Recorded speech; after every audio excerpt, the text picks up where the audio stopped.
Bismillahirrahmanirrahim. Assalamualaikum teman-teman semuanya. Selamat berjumpa lagi di channel Ari Pusparini. Seperti biasa, kita akan sharing-sharing apa yang sudah saya pelajari. Selamat menyimak. Tema kali ini kita akan ngobrolin tentang bagaimana cara mengembangkan keterampilan sosial pada seorang anak. Sebagai makhluk sosial, keterampilan untuk bersosialisasi dengan lingkungan penting banget karena ini akan menunjang kebahagiaan kita dan juga kebahagiaan orang-orang di sekeliling kita. Di sini ada beberapa tips yang bisa kita lakukan. Yang pertama adalah sediakan banyak kesempatan untuk kita bisa berinteraksi dengan orang sekitar kita, untuk bisa bekerja sama dengan orang lain. Jadi nggak ada sesuatu yang instan. Kalau kita ingin terampil dalam sesuatu, maka kita harus meluangkan banyak waktu dan kesempatan untuk melatihnya, termasuk di dalam keterampilan bersosialisasi. Dan keterampilan ini nggak bisa melibatkan diri sendiri, namanya juga keterampilan sosial, maka kita juga membutuhkan orang lain untuk mempraktekannya. Jadi tidak ada pilihan kecuali kita memang meluangkan waktu untuk berinteraksi dengan orang lain. Itu tips yang pertama. Kemudian tips yang kedua, bantulah anak kita untuk menafsirkan atau menerjemahkan situasi-situasi sosial secara akurat dan juga produktif. Dalam berinteraksi dengan orang lain, seorang anak akan menemui berbagai hal seperti konflik atau melihat peristiwa yang belum pernah dilihatnya. Untuk menerjemahkan atau mengartikan itu semuanya, seorang anak kadang mengalami keterbatasan. Sebagai orang tua, kita bisa memberikan pendampingan bagaimana seorang anak bisa menerjemahkan sebuah peristiwa dan bagaimana menyikapi sebuah peristiwa agar tidak salah paham atau salah mengambil langkah dalam mensikapinya. Kenalkan bagaimana anak mendeskripsikan sebuah peristiwa itu penting ya. Selanjutnya, tips yang ketiga adalah ajarkan keterampilan sosial yang spesifik, sediakan kesempatan bagi anak untuk mempraktekannya dan berikanlah umpan balik. Latihan adalah salah satu cara buat kita menjadi lebih ahli dalam suatu hal. Memberikan keterampilan pada anak secara spesifik dan juga memberikan kesempatan mempraktikkan serta mengevaluasi yang sudah dilakukan merupakan salah satu cara yang bisa dilakukan untuk memberikan keterampilan sosial kepada anak.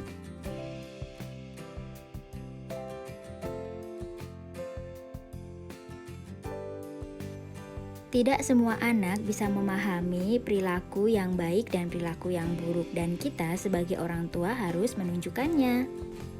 Hal lain yang bisa kita lakukan bisa juga dengan meminta anak untuk melakukan keterampilan tertentu di dalam bermasyarakat, kemudian kita memperhatikan dan memberikan arahan sebagai timbal balik dari perilaku tersebut. Tips selanjutnya yang bisa dilakukan adalah dengan tunjukkan dan pujilah perilaku-perilaku terpuji yang sudah dilakukan oleh anak-anak kita. Seorang anak akan mudah memahami perilaku itu baik bagi dirinya ketika orang-orang di sekitarnya menganggap perilaku itu baik, sehingga memberikan pemahaman yang lebih dalam mengenai perilaku yang baik secara spesifik menunjukkan kepada mereka menjadi umpan yang baik bagi seorang anak dalam melanjutkan pilihan perilaku yang sudah dilakukannya. Jadi sebagai orang tua, kembangkan keterampilan ya untuk memuji anak, jangan hanya mengomentari kesalahannya saja. Kemudian tips yang selanjutnya, tetapkan dan tegakkan aturan-aturan yang tegas mengenai cara berperilaku. Dalam kehidupan sosial, seorang anak nantinya akan dihadapkan dengan berbagai peraturan yang harus ditaati sebagai bagian dari lingkungan sosial. Nah, seorang anak harus dikenalkan bagaimana memahami aturan dan juga mematuhinya secara bertanggung jawab di dalam lingkungan sekitar. Perlu bagi kita para orang tua untuk mendampingi anak bagaimana berinteraksi dengan aturan-aturan dan menjalani konsekuensi jika ternyata melakukan pelanggaran. Bagaimana menaati peraturan dan melaksanakannya dengan penuh tanggung jawab. Nah, itu tadi teman-teman semuanya beberapa tips untuk mendampingi anak anak-anak kita agar mempunyai keterampilan dalam sosial. Dan perlu disadari keterampilan dalam bersosialisasi tidaklah serta-merta bisa dilakukan. Kadang kita orang dewasa pun mengalami kegagalan. Kadang kita orang dewasa pun melakukan kesalahan dalam berinteraksi dengan lingkungan sekitar kita. Hal ini wajar sekali. Kenalkan pula pada anak-anak kita bahwa keterampilan-keterampilan ini bisa diperoleh dengan mereka terus berlatih. Dan saat melakukan kesalahan bukan berarti segalanya menjadi rusak. Ketika seorang anak melakukan kesalahan dalam interaksi sosial, mereka masih punya kesempatan untuk memperbaikinya. Tapi tekankan pada anak untuk menjalankan peran sosialnya sebaik yang mereka bisa. Mulai ajarkan dengan hal-hal yang sederhana seperti ketika mereka bersosialisasi dengan teman sebaya. Sebagai orang tua, kita juga harus bersabar dengan proses yang dijalani anak, karena kita sendiri juga pernah mengalaminya bagaimana belajar berinteraksi sosial.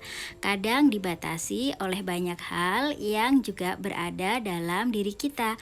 Misalnya ketika kita merasa malu saat berinteraksi dengan orang lain, kita merasa berbeda dengan orang lain. Hal ini menjadi kendala tersendiri bagi seorang anak. Sebagai orang tua, kita harus memahaminya dan mendampinginya dengan sebaik yang kita bisa. Demikian ya untuk sharing hari ini teman-teman semuanya, mudah-mudahan kita juga diberikan kemampuan untuk terus berinteraksi dengan orang lain, makin pandai, makin bisa menerapkan keterampilan sosial sehingga kita bisa berbahagia dan orang-orang di sekitar kita juga bisa lebih berbahagia. Baik teman-teman, terima kasih yang sudah menyimak video ini, banyak salahnya mohon dimaafkan. Silahkan buat kalian yang punya tips bagaimana meningkatkan keterampilan sosial, tulis di kolom komentar ya. Sekali lagi terima kasih. Insya Allah jumpa lagi di video selanjutnya. Terima kasih teman-teman semuanya.